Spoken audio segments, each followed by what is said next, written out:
Bonjour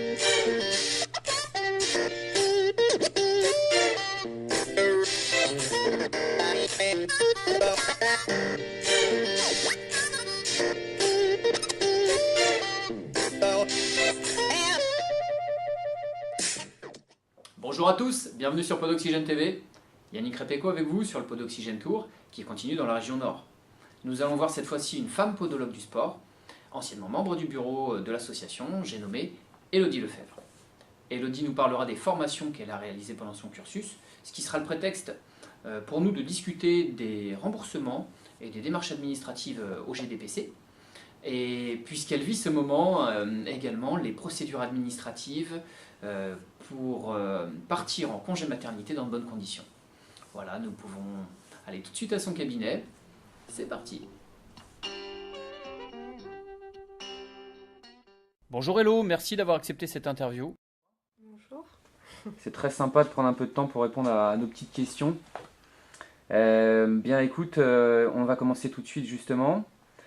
Toi, tu as fait quand même pas mal de formations dans ton CV. Peut-être que tu pourras nous rappeler justement ce qui t'a intéressé le plus et qu'est-ce que tu conseillerais pour quelqu'un qui a envie de développer un peu sa pratique là en cabinet. D'accord. Alors oui, moi j'ai fait pas mal de formations depuis mon diplôme. Donc je suis diplômée depuis 2006.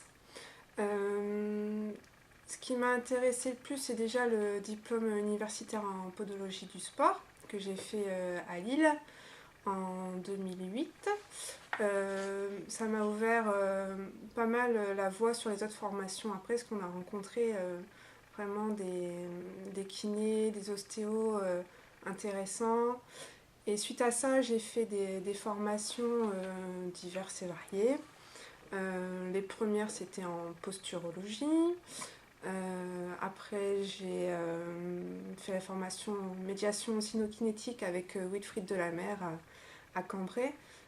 C'était intéressant parce que ça m'a ouvert un peu la voie sur la médecine chinoise, l'approche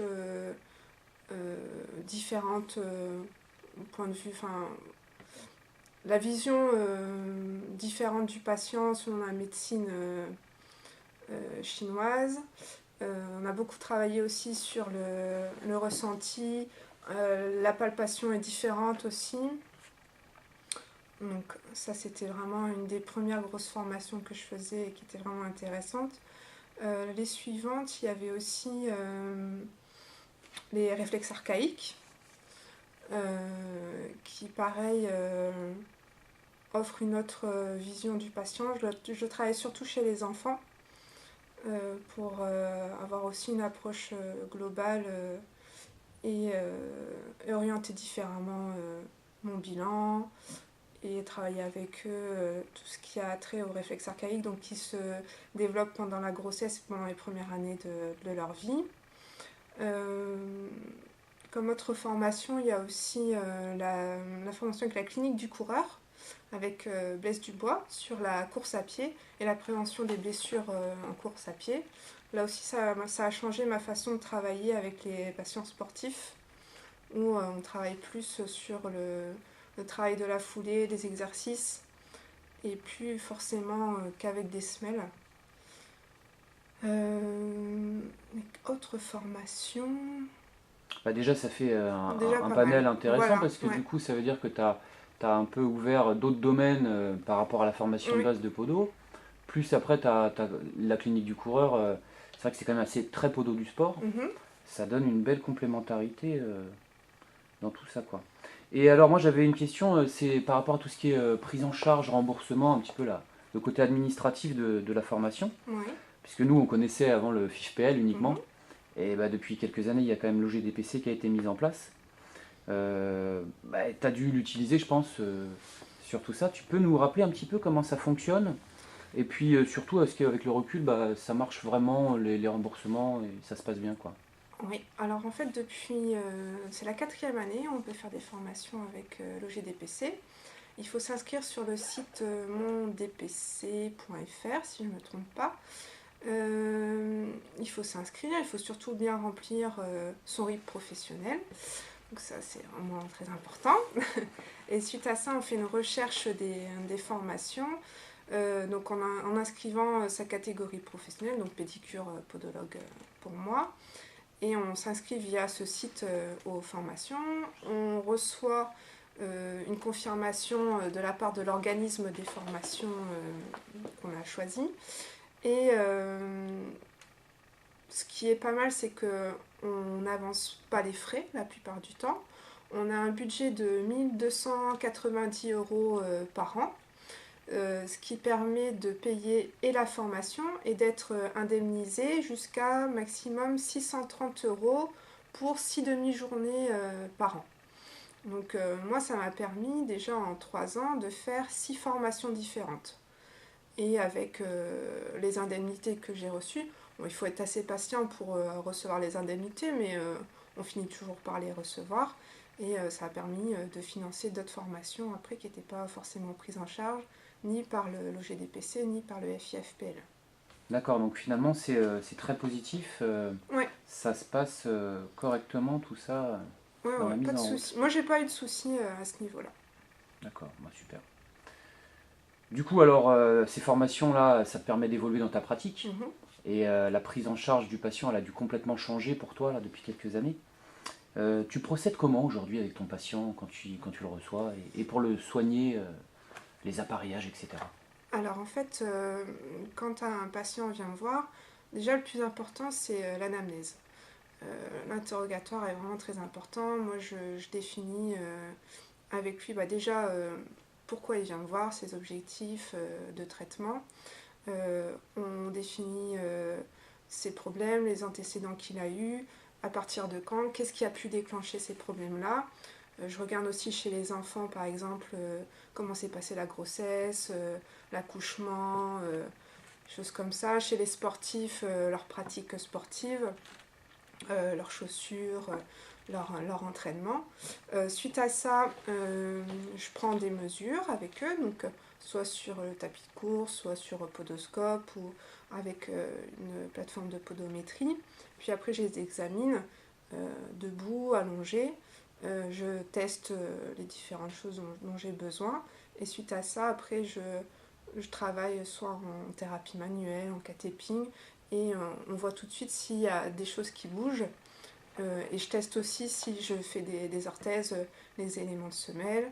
Donc voilà, tout de suite on essaye de travailler ça et voir si ça a une influence sur le patient. Et suite à ça, je leur donne des exercices, soit de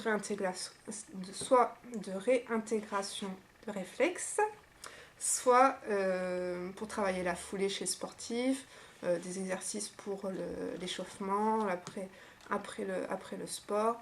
Donc voilà, il y a pas mal de choses, quoi. Ouais, c'est assez complet du coup. C'est vrai que ça fait des grosses consultations, je suppose.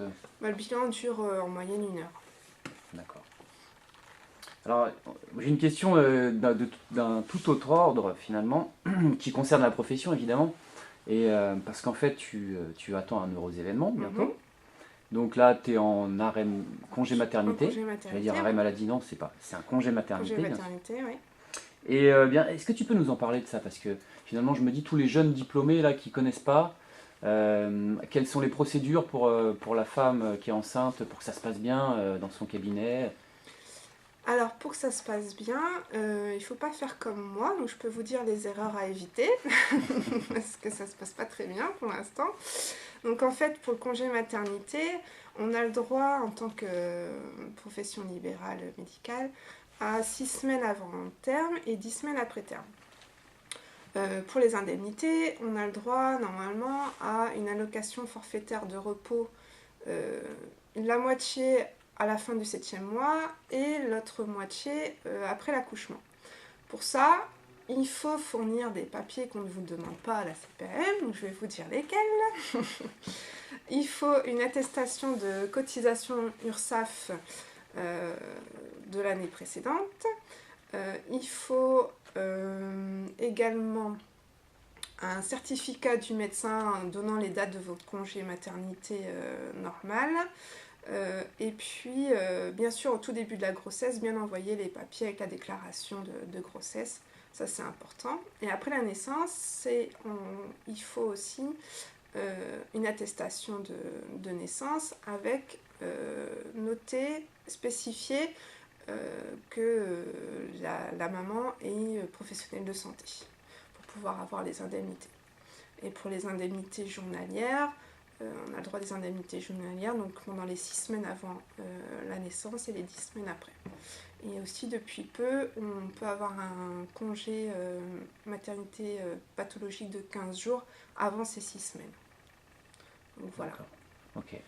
Oui, donc il faut, il faut faut être dans les clous, quoi. Il y a des procédures auprès de la CPAM. Voilà, c'est ça. Et des délais surtout. Il y a beaucoup de délais. Là actuellement, ça fait un mois que je suis en arrêt et je n'ai toujours pas reçu mes indemnités. Donc il ne faut pas être pressé. Et il faut savoir aussi que parfois la prévoyance qu'on a peut donner des indemnités, mais pas pour le congé maternité légal. Il faut se renseigner aussi auprès de sa banque pour les assurances de prêt, des choses comme ça. Il y a pas mal de choses. Les primes de naissance aussi au niveau de la mutuelle, ça c'est possible, au niveau de sa banque, au niveau de la prévoyance. Donc il y a pas mal de petites choses, mais à se renseigner avant pour savoir quelle démarche faire. Eh ben, merci beaucoup Elodie de nous avoir accueillis.